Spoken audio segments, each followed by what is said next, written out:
This video is a follow-up to my previous video about Art's inheritance. As such, there will be story spoilers included in this video. If you haven't finished the main story or the extra story Future Connected, and you care about spoilers, put this video in your watch later and return after you've finished both of those. We're jumping into a spoiler right away here, so please close the video if you don't want to get spoiled.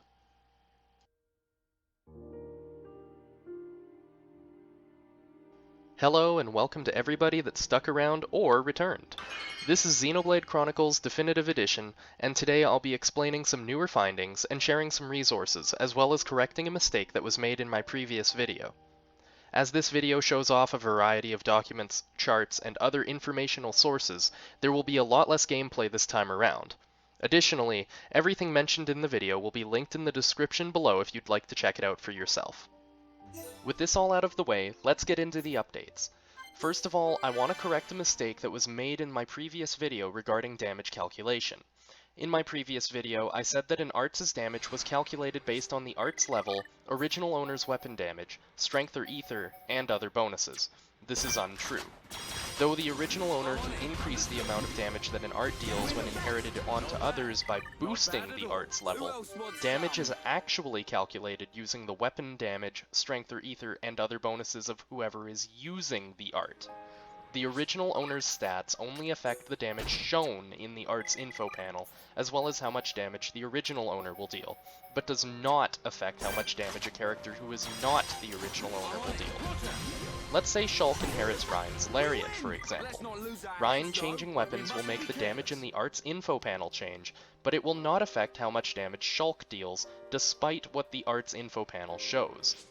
To increase the amount of damage that Shulk would deal with Lariat, you would need to buff Shulk's weapon damage or his strength, not Ryan's. Sorry for the misinformation, and thank you to Archknight for asking a question which prompted me to check this. Next, I want to share some resources and other information that I was not aware of at the time that I made my first video. I'm mainly talking about Xenoblade's written Art's inheritance document. This is a fairly in-depth document that includes all of what I talked about in my first video, as well as some more niche interactions that have been shown by Xenoblade researchers around the world. I'm not going to read the document to you, but I will note a few sections here that might sound interesting.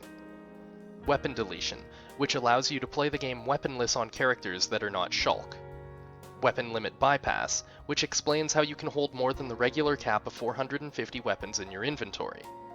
Inheritance trivia, which includes a bunch of niche interactions that you may encounter by using Art's inheritance, or things like how to pull off an infinite chain attack. A way to increase the odds of a specific Art showing up during Art's inheritance gacha rolls. I'll briefly talk about this one because I think this is a very useful subject. If there's an Art that you're having trouble pulling, like Berserker or Magnum Charge for me, you can boost its chances of appearing by placing that Art in the original owner's talent Art slot. Here's a quick rundown of how to perform this. Place your desired Art on the original owner's Art's palette. Perform Time Trial Glitch with a time attack that does not include the character who owns the desired Art, or the other characters that you wish to inherit the Art onto.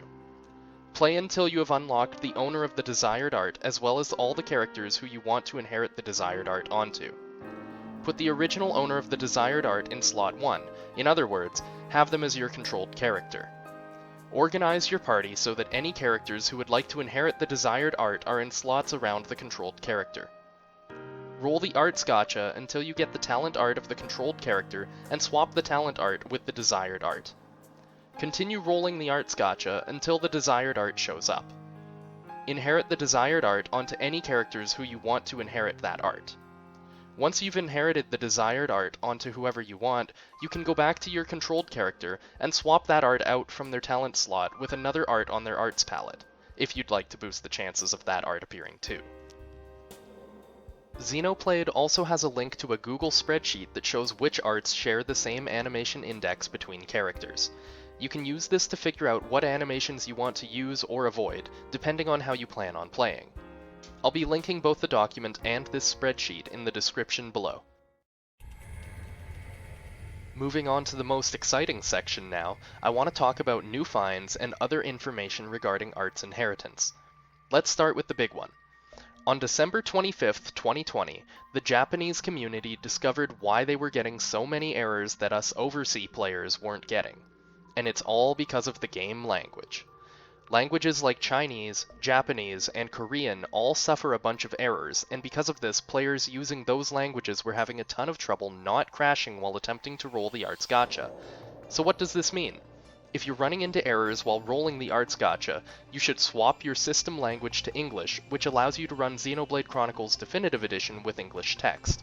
Other languages may also work, but English seems to be what people are swapping to.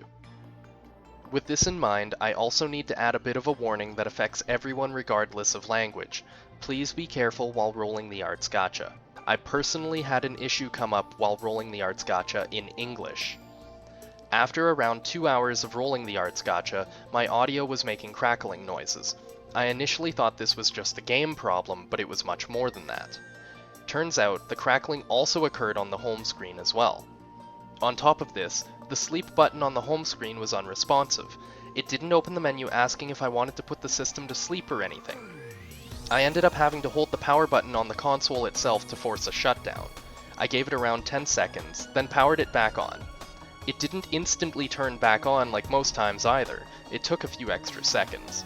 There was some kind of error screen that came up when I turned it back on, but I don't have a picture of that, so all I can give you is my word.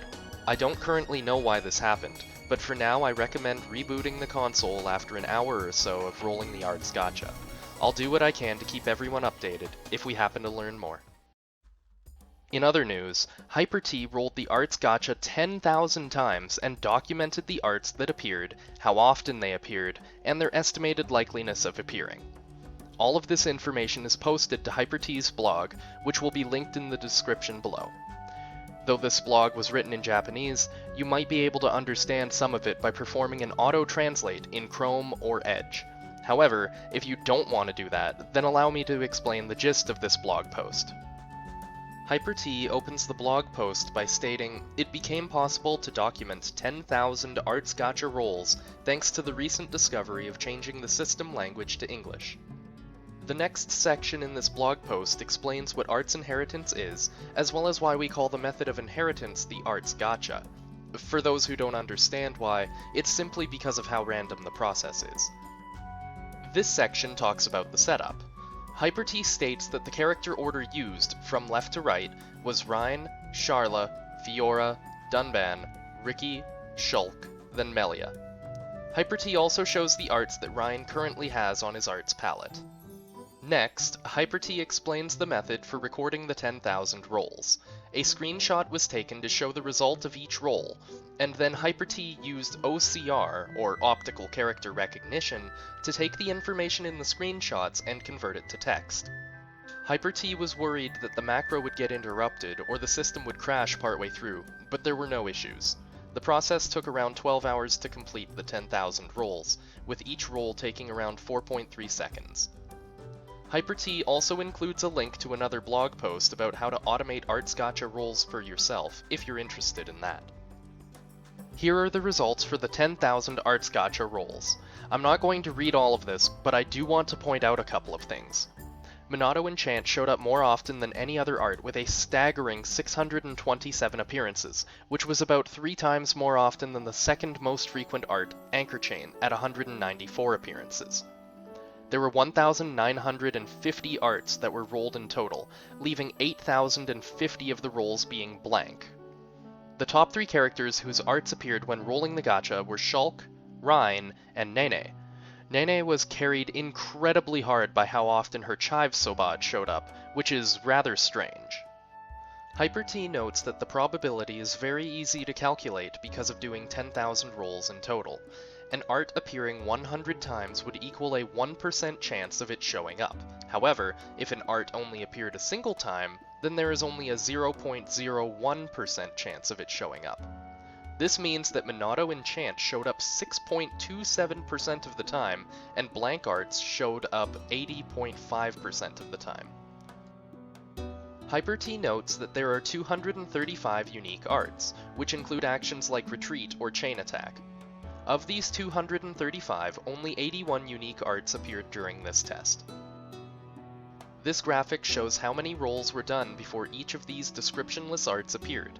For those unaware, descriptionless arts are used by NPCs like Dixon and Alvis, or by pawn specters in Future Connected.